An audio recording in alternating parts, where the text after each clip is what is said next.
Okay, we are looking at the 3D symmetry. Under the 3D symmetry, we are going to start with the plane of symmetry. Now, what is a plane of symmetry? A plane of symmetry, this is a surface. A plane of symmetry, this is a surface through which a shape is cut into two equal parts. Remember, when we are cutting the shape into two equal parts, we also consider the 2D nature. Whenever we are cutting the shape into two equal parts, we consider the 2D nature. Now, this is our example. Here is our tomato. This tomato is a 3D shape. This tomato is a 3D shape. Now, let's assume this tomato there is showing us a sample of kind of a cylinder. If I want to get a plane of symmetry from this tomato, meaning I have to bisect it somewhere in the middle. I have to look at this side to be exactly the same as this side, then I bisect exactly in the middle.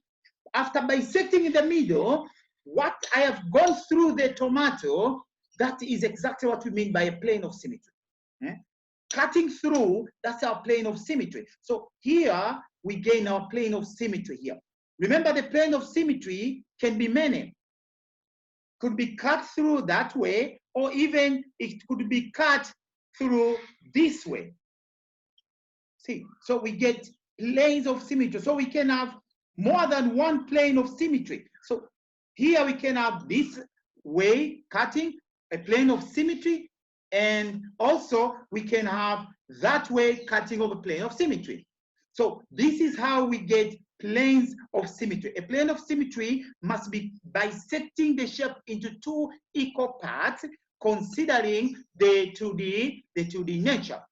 Now let's look at all these samples of planes of symmetry. Let's look at these samples of planes of symmetry. Now, when you look at the shape in front of you, there we go. You can see we have got a cuboid. And for a cuboid to have three planes of symmetry. You can see one plane there in front of you. And we can see that one, that's one plane, which is just cut through in the middle of the shape. Then we can see another plane, which is cut through in the middle of the shape. And we can see three planes, as you can see there. The top one cutting through, the middle one horizontal, and the last one vertical on the length side. So also we have got a cuboid which has got squares. We also have a cuboid which has got squares. We need to consider also a cuboid which has squares. But for now, in a pure cuboid, we cannot cut horizontal. We cannot cut in the diagonals, as you can see there, because this diagonal corner in the cuboid, it's a rectangle. And remember, if it was a rectangle, we are not allowed to fold sideways. If it was a rectangle, we cannot fold sideways. But when you have got a square prism, then we have 1, 2, 3, 4, and 5. Why we have 5? Because if it is a square, on the side of a square, we can also cut in the diagonal. On the side of square, we can cut in the diagonal. That's why if it is a square, if it's a square prism, that is a cuboid with the sides which are square, we have 5 planes of symmetry. But if it was only a pure prism, then we have only 3 planes of symmetry. Now let's look at a cube. A cube has got 9 planes. A cube has 9 planes because you can cut through any kind of diagonal. You can cut that way, you can cut vertical, then you can cut that other side. You can cut also from the diagonal corner, from another diagonal corner, from up to down, from again up to down the other way, again up to down from the another corner, and finally up to down. So we say a cube has 9 planes of symmetry. Remember, a pure cuboid has 3 planes, a square cuboid has 5 planes, and now a cube has 9 planes, which are shown like that. So also we have got this one, a triangular based pyramid. When you look at it, this is isosceles triangular based pyramid. Now isosceles, if we look at from the side of the triangle, we have only one line of symmetry. And that one line can cut the plane like that. So we cannot cut again from the front. But also we can cut the middle. So if we have got an isosceles triangular based pyramid, an isosceles triangular based prism, it will give us 2 planes of symmetry, like that. One from the front and one from the middle. If we have equilateral triangular based prism, it will have 4. 3 of them will come from the side of the triangle, and 1 will come from the remaining part. 1 will come from the remaining in the middle to get us 4. 1 in the middle, which is shown there, and then 1 from the triangle, another from the triangle, and another one from the triangle. Hence, an equilateral triangular based prism will have 4 planes of symmetry. Now we have seen cuboid, we have seen triangular based. Now also when you look on your left corner down, we have a pyramid, which is a square based. Pyramid, which is a square based. So also that one will have 4. Now let's look at another one. Let's look at another one. Now we are going back. We have looked at the samples of the triangular. We have looked at the sample of cuboid. We have looked at the sample of cube. So that's how we cut. So for all other shapes, we will be cutting them in the same way. So as we saw one shape there, we saw this as a triangular, as a square one. And we say this one at the square base, it will cut in 4 different ways, right? One will pass through there, another one will pass through there, another one will pass through there, and another one will pass through there. Remember, this is from down, then it will go straight till up. A surface will go straight till up. That's how we will cut this kind of. So we shall have 4 of them going up. So this is how we get planes. This is how we get planes. Now let's go to rotation symmetry. Under rotation symmetry, we talked about axis of symmetry. When you look at this box, I have a box here. And this box is showing us a sample of, this box is showing us a sample of a cuboid. This box is showing us a sample of a cuboid. So I have got this stick, which is going to act for me as my axis of symmetry. In order for me to get rotation, I need to use axis of symmetry. Now, when you look at this shape here, if I pinch this axis of symmetry through there, and it will come out this side. See, when I pinch the axis of symmetry like that, this axis of symmetry will determine for me the order of rotation basing on what shape it is this side. If it is a rectangle here, then this will have order 2 of rotation through the axis. So this will be order 1, and this will be order 2. If I change it and I make it stand up like that, also I will pinch it from up there. If also up here is a rectangle, that means also it will give me order 2 of rotation. So it is the axis of symmetry which determines how many order of rotation we shall get.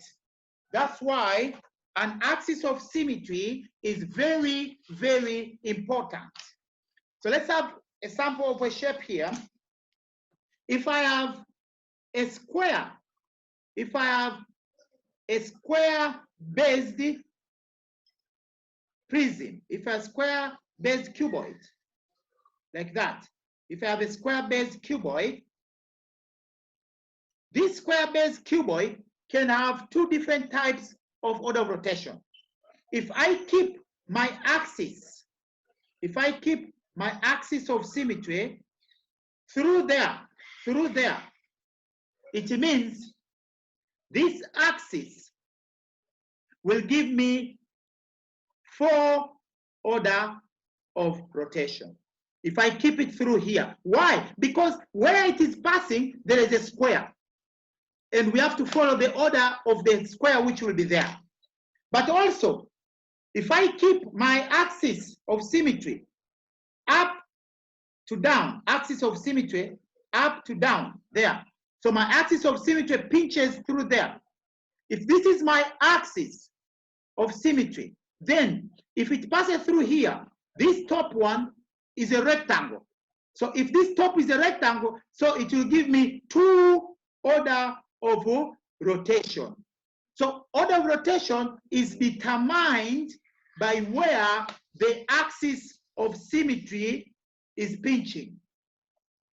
It is determined by where the axis of symmetry is pinching.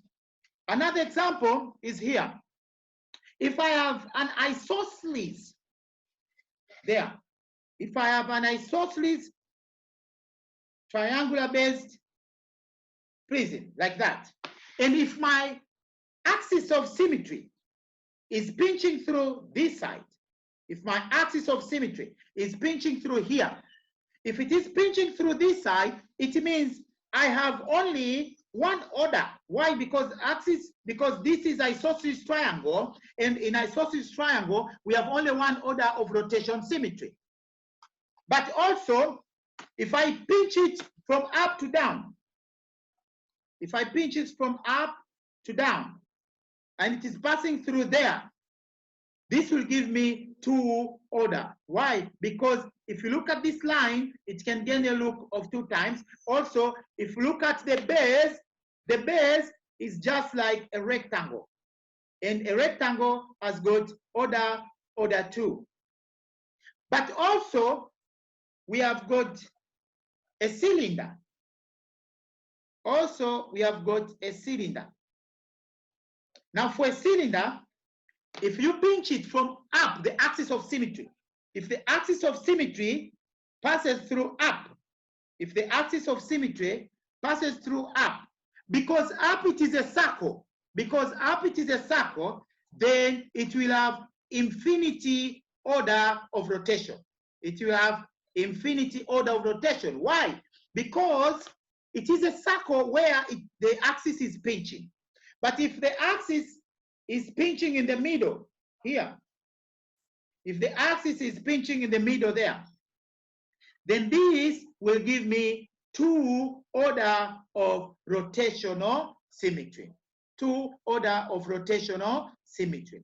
Now, last but not least, we saw if we have got maybe a rectangular based pyramid, a rectangular based pyramid like that one. Now, if it is a rectangle based and you pinch it, the axis from up to down, always for pyramid, it's very easy. For pyramid, if you pinch up to down, you just look at your base surface. If your base surface is a rectangle, it's 2 order. If your base surface, it is a square, it is 4 order. If your base surface is a triangular prism, it's a triangle which is equilateral, then also it will give you 3 order. So the base surface here in the pyramid will determine. But if it is axis of symmetry, is from down to up. Now let's watch this to summarize. Let's watch this to summarize. So when you look at the shape we have, the slides are showing us 3D symmetry.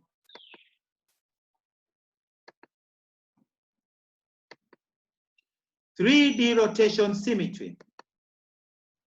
We can extend the idea of rotation symmetry in 3 dimensions.